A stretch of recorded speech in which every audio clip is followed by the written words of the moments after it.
I do love spring. Living in a car, it means I can park up absolutely anywhere and enjoy the mornings. And sound my horn accidentally, which in celebration, of course. Now, let's have a walk. What is it? Late February, and it's a beautiful spring morning, completely clear sky. My cold is beginning to shift now. Oh, confusing the gimbal. Let's get you back. That's it. Right, let's walk down this way. Where are we? Bonchurch Village Green on the Isle of Wight, the southeast kind of pokey outy bit of the island. Just going to walk down Shore Road, which is this little road. Look at the sky, completely clear. There might be the odd migrant bird around, you never know. But my voice is still a bit croaky. What a stunning morning. It's not going to get rough seas when I get down here, but it should look very pretty. Massive ships offshore. Wrens singing away. Microphone probably didn't pick that up. Not sure. Not sure I even need the DJI Mic Mini in conditions like this, because there's no breeze. But yeah. So there's been a few migrant birds around the country, that is, not on the island as far as I've seen yet. Nobody's seen any anyway. So the odd swallow, quite a few sand martins, the odd wheatear. It's normally wheatears and sorry, wheatears and sand martins are normally the early migrants. Sorry, wheatears, sand martins.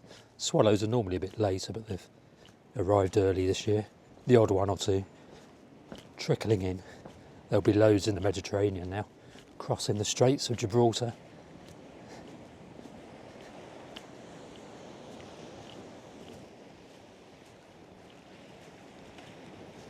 There comes the sun.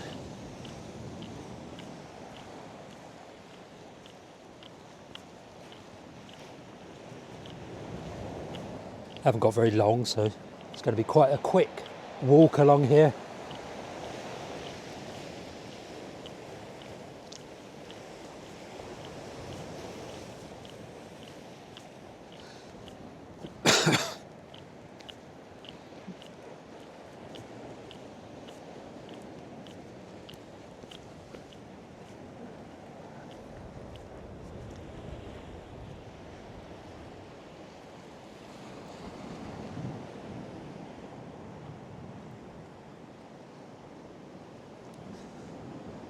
Suppose in this sunlight I should alter the filter on this camera. Let's see if I can do that. Oh dear, just remembered I don't have the filter on the camera. So I can't use the filter that will filter out some of the bright sun. So I just have to put up with it being, what is it, overexposed? Is that what it is? I don't know. Doesn't look too bad, to be honest.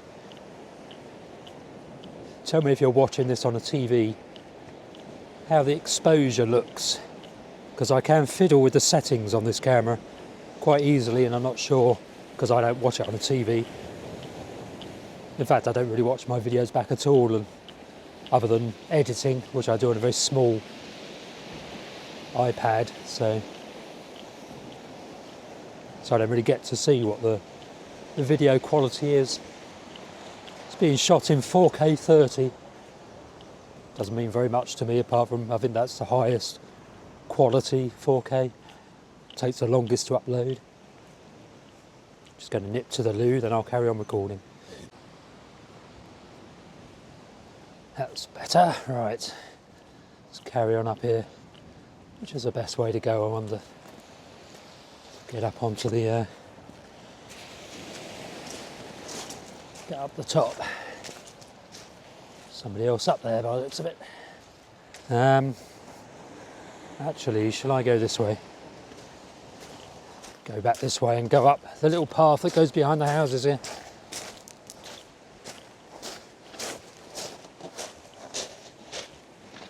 Lovely crunchy pebbles.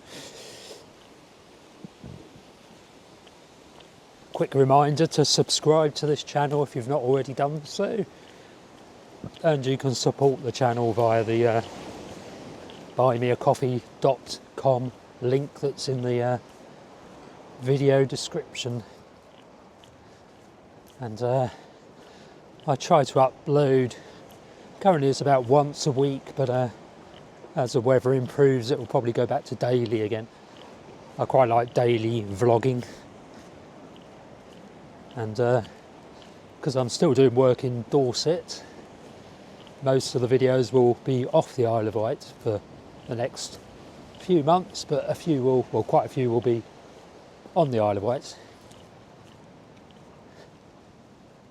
and not just around Ventnor and the Undercliff, elsewhere on the island as well, I promise.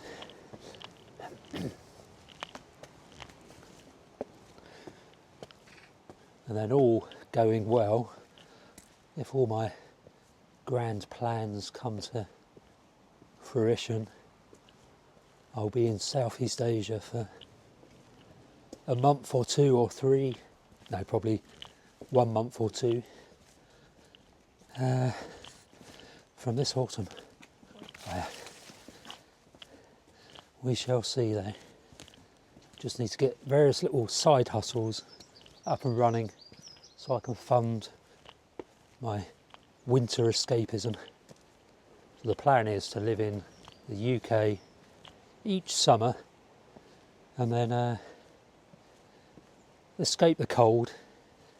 I've got a health issue, which means I can't really cope with the cold anymore, so I need to escape that for basically the coldest two months of the year. So that's really, well, mid-December to mid-February ideally.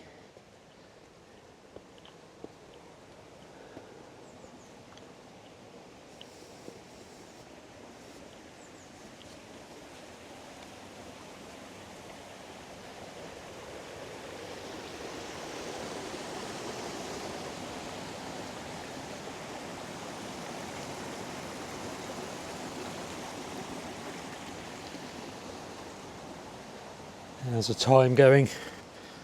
Let me just check my phone for the time.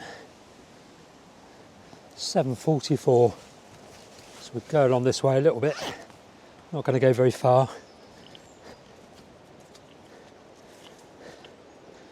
Yes, I'll go and have a look at the old church up there instead, as I've not got very long.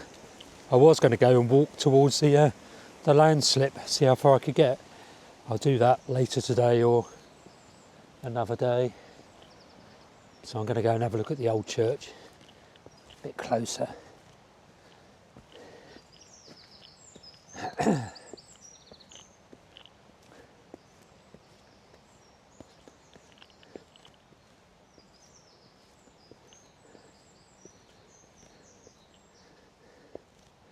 Try and point the camera away from the ugly Island Road plastic fencing. Look at this. This is going to be here forever. Island Road's just dumping their plastic fencing. Horrible. They won't do anything to the wall to repair it. They'll just abandon their fencing.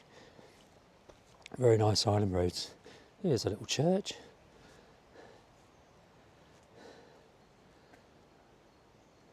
What's it called? Remind me. St Boniface Old Church.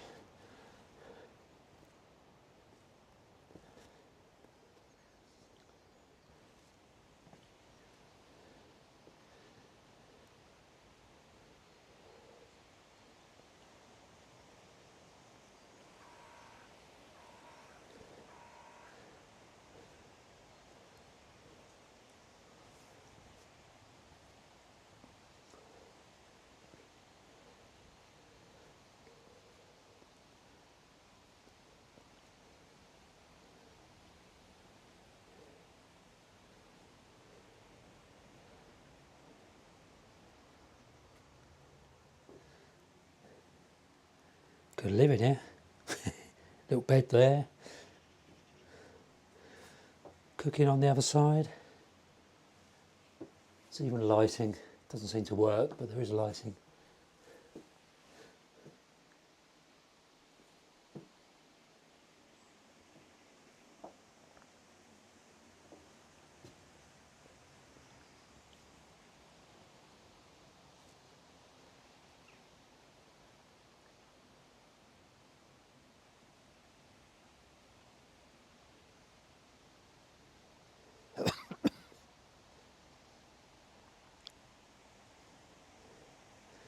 Some bluebells coming up there. They won't be flowering quite yet, not until April, May time. We are late February, almost into August now. No, hang on a minute. August doesn't come after February, does it? Almost into March. Love the lichens on the tombstones, gravestones, whatever they are. Tombstones? Gravestones? I don't know. Lots of mosses and liverworts and lichens. Very beautiful. Snowdrops still in flower. Right, let's go back. I need to... Morning. Head back and grab a coffee down in Ventnor Bay, I think. What a cracking start to the day.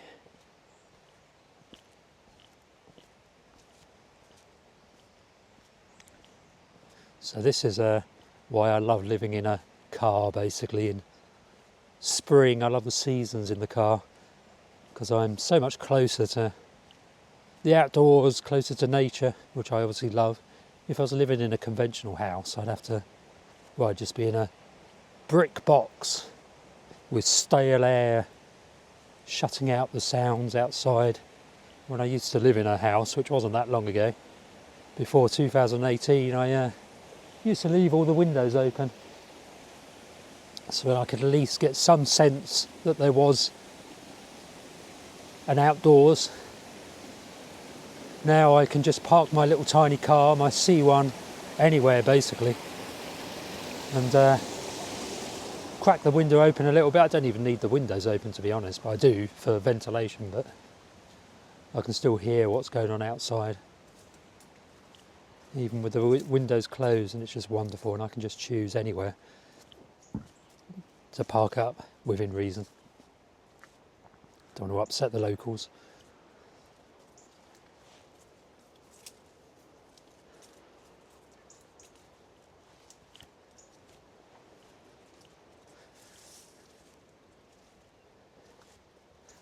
So my little car though is cluttered. All of my possessions are now in that car, apart from some books. I've still got some books that I need to deal with, which are in a friend's house. I got rid of 95% of my books. I donated those to students at Exeter University. They're all non-fiction natural history books. They all went, but I kept a few, and they're all in a friend's house. Only probably about 15 books. I won't be able to fit those in the car, so I've got to go through those and replace them with Kindle versions where there are kind of digital versions of them, and where there aren't, then I'll just scan them and have an electronic version of the books that I can't get a Kindle version of. I'm sure the copyright people will get angsty about that, but catch me if you can.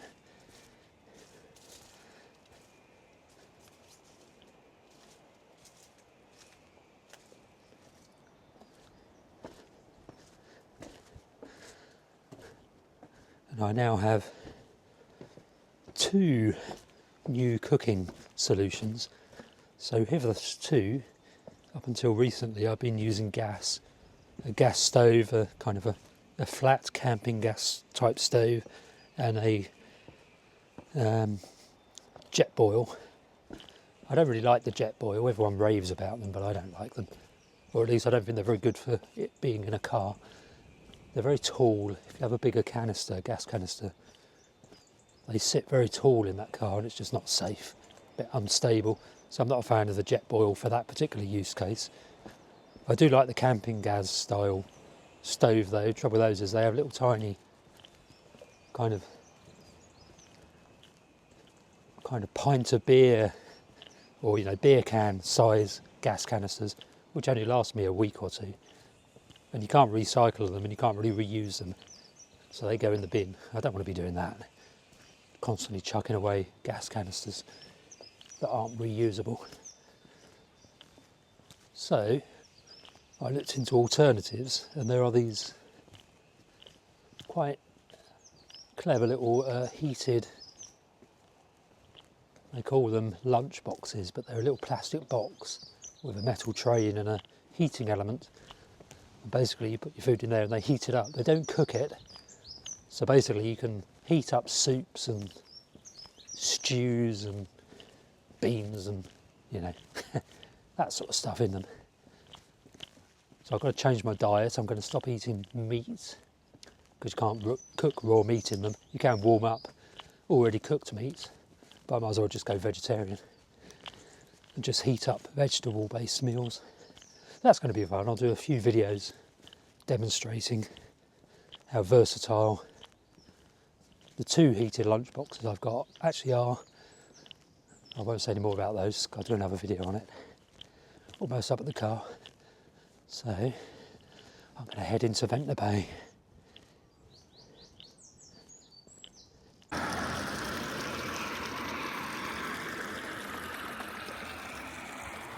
Quick look at Bonchurch Pond. Don't think the kingfisher will be around. It's normally here every winter. The heron might be. Can't see it, but it's worth a quick look.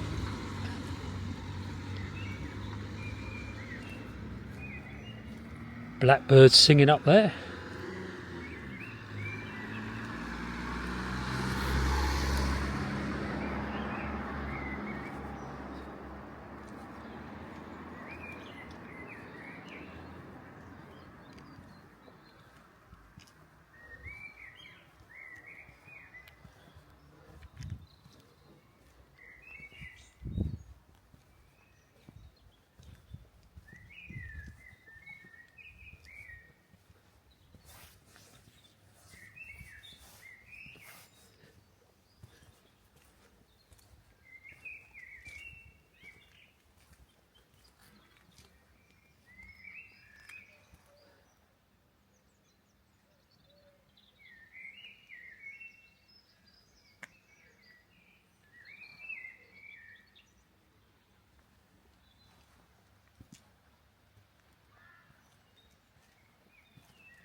Down in the bay now.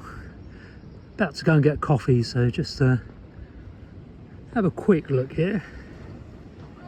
In Ventnor Haven, tide is quite high at the moment. That is a bright sun. I'm recording this on my iPhone now, so tell me if the earlier footage and this footage is any different in terms of quality, especially if you're viewing it on a TV.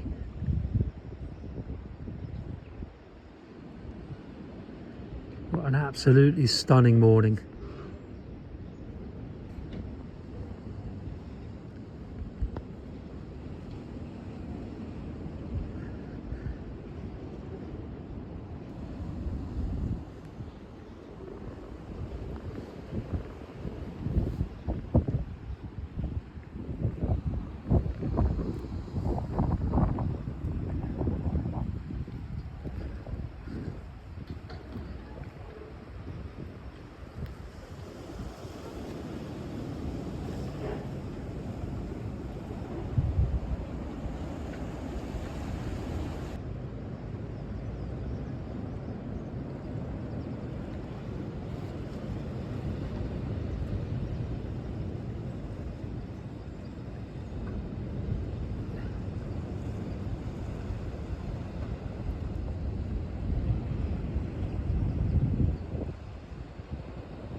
So I hope you're enjoying this video about Ventnor and the Undercliff. If so, then don't forget there are 2 books that I've written. One, Bird Watching Around Ventnor, creatively named, and the second one is Wildlife Watching Around Ventnor.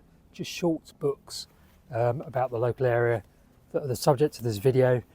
Available on Amazon. I'll put a link below for this video, and you can also order it from the library, and it's available in all major bookshops, both of these little booklets, and in a few shops along the Esplanade, like the Longshoremen's Museum and Lady Scarlett's Tea Room as well.